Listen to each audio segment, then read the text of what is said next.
Emily aunty चली है एक बड़े राज से पर्दा हटाने। रानी चली है प्रभात को रिझाने। उमा विदित को देखकर पंकज लगा बातें बनाने। ये क्या पहेली है? उपन्यास सुने और जाने।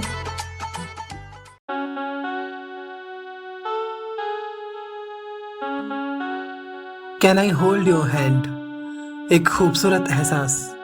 कोमल अग्रवाल की कलम से निकला उपन्यास।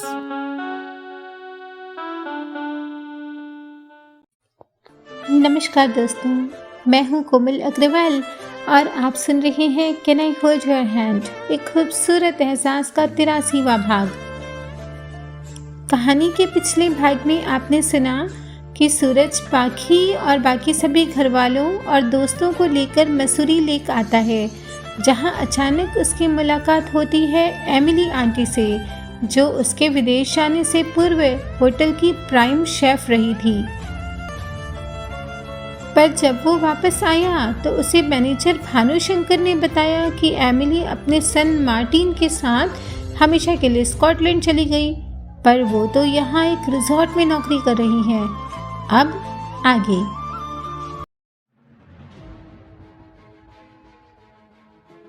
एमिली आंटी के भानु को आस्तीन का सांप बताए जाने पर सूरज को अंदेशा हो गया कि जरूर उसकी अनुपस्थिति में कोई न कोई जाल बना गया है।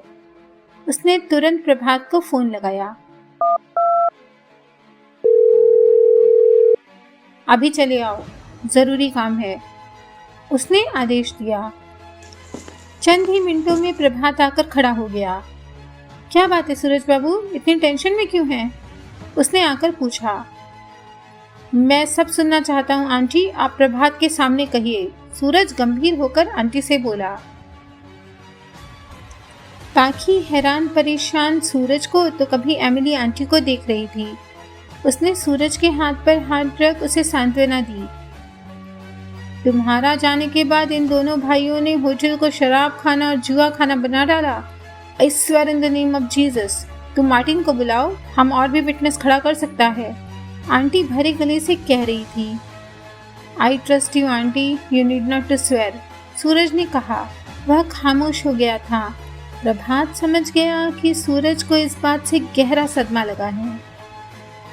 उसने समझाने के भाव से कहा, इन दोनों भाइयों की फितरत में ही धोखेबाजी है सूरज बाबू, आप क्यों खुद को परेशान कर रहे हैं? एमिली आंटी की पुकार पर मार्टिन भी चला आया था। वह एक एक कर सारा किस्सा बयान करता गया, किस तरह होटल में गैर कानूनी काम होने लगे थे और पैसा दोनों भाइयों की जेब में जा रहा था, किस तरह सब ईमानदार लोगों को नौकरी से चोरी और जालसाजी के झूठे आरोप लगाकर निकाला गया, और किस तरह सूरज के डैडी सब जानकर भी अनजान बने रहे, क्योंकि उन्हें सिर्फ रुपयों से मतलब था। वह कहां से आता है उससे उन्हें कोई भी मतलब नहीं था। सूरज का खून खौलने लगा। उसका बस चलता तो वह भानु और उसके भाई रवि को ऐसा मजा चखाता कि वह हमेशा याद रखते, पर उसके डैडी की निगहबानी में यह सब हुआ है, यह जानकर वह खामोश हो गया। आपको नौकरी छोड़कर नहीं आना चाहिए था आंटी, सूरज ने भीगे गले से कहा। हम क्या करता सन, जब बड़ा साहब हमको निकल जाने का हुक्म सुनाया तो वहां 1 मिनट भी रहना मतलब अपना इंसल्ट का बात था। तुम्हारा हमारा अफेक्शन फॉरएवर है, मगर नौकरी छोड़ना हमारा मजबूरी था। आई एम सॉरी आंटी, मैंने आपको खोजने की कोई कोशिश नहीं की, उल्टे यही सोचता रहा कि आप इतनी हार्टलेस निकली कि बिना बताए होटल छोड़कर चली गई। आप इतनी नजदीक थी और मैं आपसे इतना दूर। सूरज बहुत उदास हो गया था। वह खुद को दोषी समझने लगा था। ऐसे उदास होने से क्या होगा, जो बीत गई उसे भूलकर एक नई शुरुआत भी तो की जा सकती है ना? पाखी ने उसे समझाया। भाभी ठीक कह रही है सूरज बाबू, खुद को इस तनाव से बाहर निकालिए और आगे की सोचिए, प्रभात ने समझाया। सूरज को थोड़ी राहत मिली। प्रभात और पाखी उसके दो संबल बने और फिर वह नई ऊर्जा के साथ उठ खड़ा हुआ। अब वक्त आ गया है इन दोनों भाइयों को उनकी सही जगह पहुंचाने का, उसने कहा। क्या बात होगी आखिर जो प्रभात जी इतनी जल्दी में चले गए? रानी मंजीत से पूछ रही थी। वो दोनों नीलम के साथ एक पेड़ के नीचे बनी बेंच पर थक कर बैठे थे। हरीश और वैशाली कहीं दूर इश्क लड़ा रहे थे और प्रीत अपने प्रीतम के साथ फोन पर लगी हुई थी। पंकज झुमकी और मंगलू के साथ घूमता हुआ प्राकृतिक कॉटेजेस को देख रहा था। झुमकी ने परमिंदर की बेटी को संभाला हुआ था और मंगलू ने मीनाक्षी के मुन्नू को। परमिंदर और मीनाक्षी वहां ठहरे कई नवविवाहित जोड़ों से दोस्ती कर रही थी। उन्हीं में से एक जोड़ा था विदित और उमा का, जो बच्चों को देखकर झुमकी और मंगलू के पास चले आए। शादी के 6 वर्षों के बाद भी उन्हें अभी तक औलाद का सुख देखना नसीब नहीं हुआ था। झुमकी की गोद में बच्ची को खेलती देख विदित को रोमांच हुआ। See Uma, how lovely the girl is, just like a doll. उसकी अंग्रेजी के गिटर पिटर सुन झुमकी ने आंखें बड़ी कर आश्चर्य से पूछा, ई का नजर लगा रहे हैं हमारे सुनैना को? सुनैना, यही नाम रखा था झुमकी ने बच्ची का। उमा उसके पास आती हुई बोली, नहीं नहीं बहन, तुम तो हमें गलत समझ रही हो, हम तो तुम्हारी बच्ची की तारीफ कर रहे हैं। पंकज मुंह दबाकर हंसने लगा। उसे शरारत सूझी। अरे आप लोग तो इनके बेटे की तारीफ कर ही नहीं रहे, इसलिए नाराज हो रही है। उसने मुन्नू की तरफ संकेत किया। मंगलू मुन्नू को लेकर उनके पास आया। सो क्यूट ना, उमा ने मुन्नू को पुचकारते हुए कहा। मुन्नू उसकी गोद में जाने को मचल उठा। उसे माँ की याद आ रही थी। तुम्हारा बेटा तो बड़ा नटखट है, विदित ने मंगलू से कहा। हमार बेटा? राम भली करे, मंगलू ने मुँह खोला। पंकज ने उसे चुटकी काटी। हाँ हाँ, ये हमारे मंगलू भैया झुमकी भाभी का मुन्नू है और वो है मुन्नी। अब की झुमकी बोली, क्या क्या बकवास किए जा रहे हो छोटे भैया, हम दीदी से शिकायत लगाएंगी। कहते हुए उसने बच्ची विदित को दी, जो उसे गोद में लेने के लिए तड़प रहा था, और मीनाक्षी को बुलाने के लिए चल दी।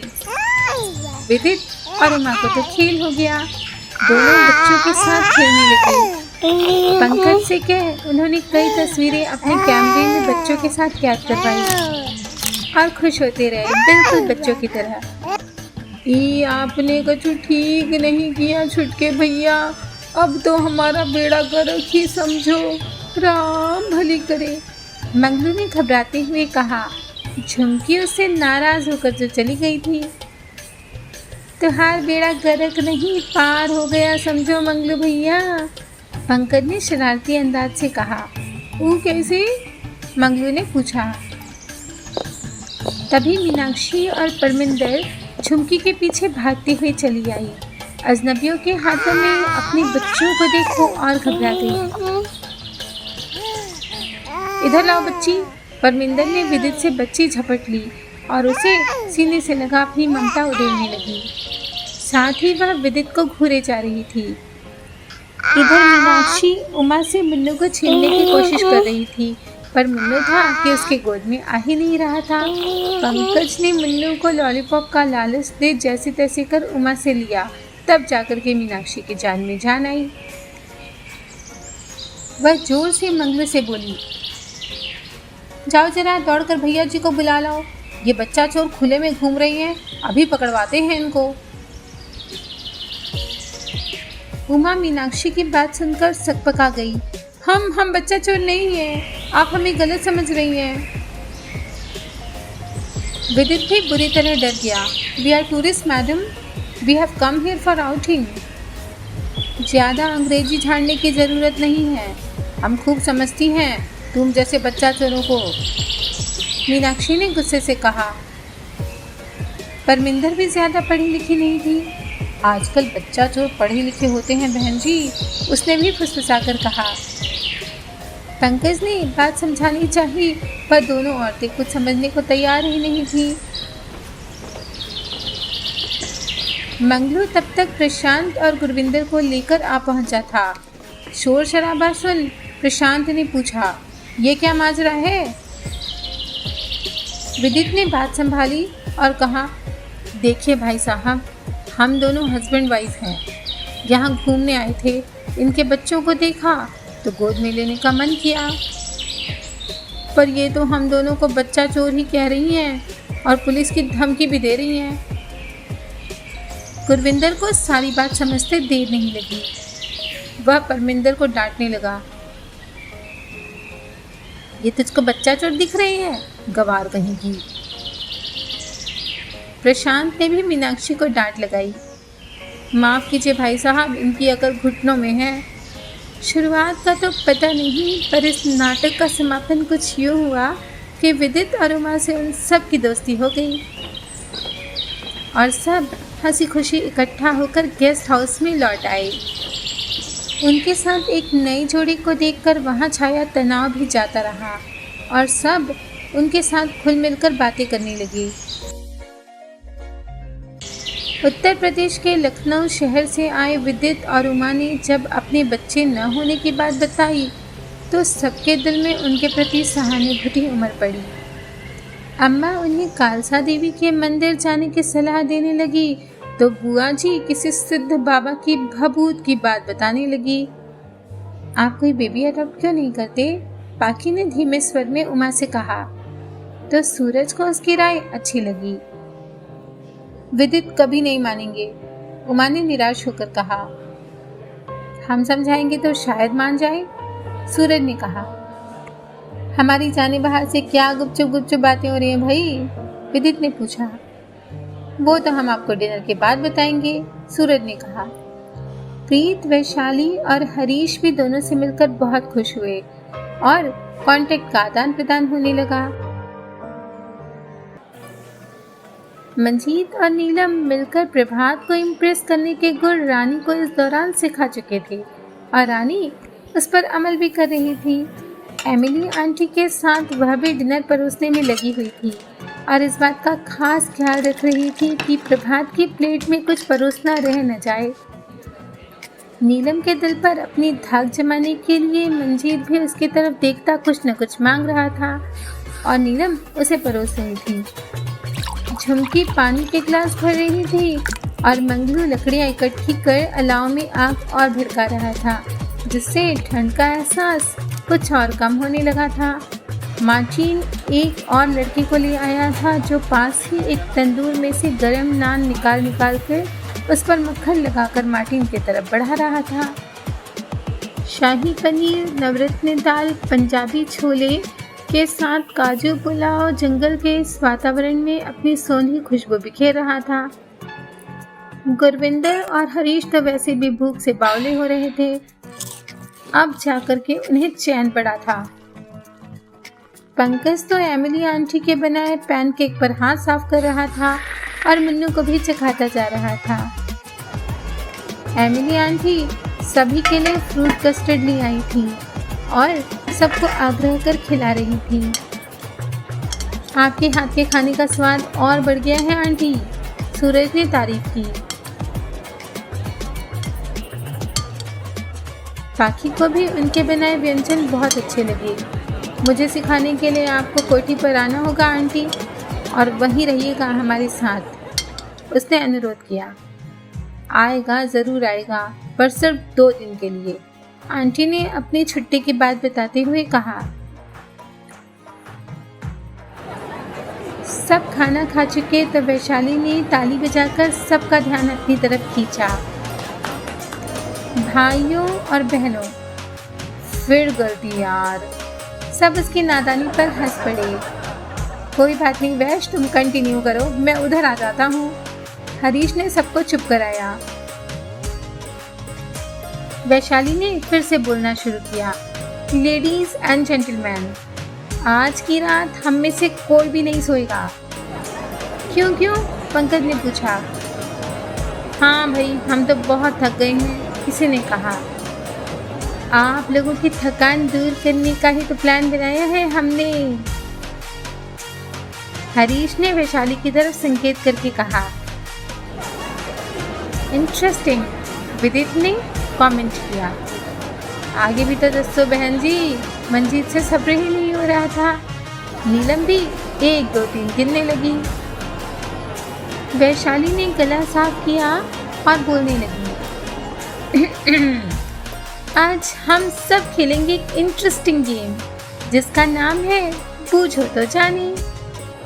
नाइस नेम, उमा ने प्रतिक्रिया दी। पर बूझना क्या है भाई? सूरज ने पूछा। बताएंगे जीजू, बताएंगे, हैव पेशेंस। पेशेंस सूरज के अंदर होगा, पर आपके अंदर तो बिल्कुल नहीं है, ये तो हम जानते हैं। लेकिन अगले भाग में तो आप जान ही जाएंगे कि क्या होगा ये खेल।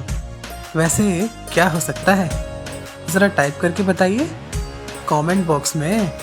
और बने रहिए कनेक्टिंग ड्रीम्स के साथ, जो दे सपनों को पंख।